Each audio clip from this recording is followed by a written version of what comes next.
Okay, students, so once you go to the Wi-Fi on your settings,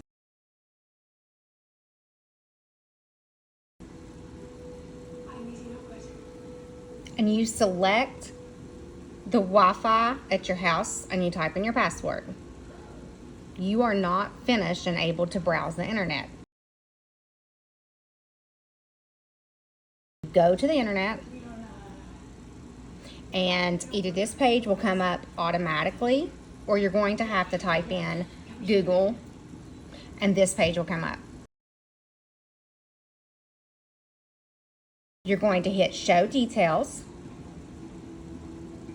and then you want to visit this website. Visit website.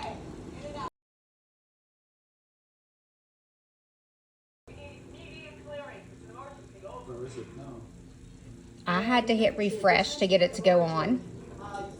Sometimes it'll load on its own. Sometimes you may need to refresh the screen. Once you get to the captive portal, you'll need to select your school. You'll need to type in your username and your password that you would use to log in on any school device. Now you should be able to browse the internet, access your apps, go to Schoology and iReady, and any of the assignments that you need to do.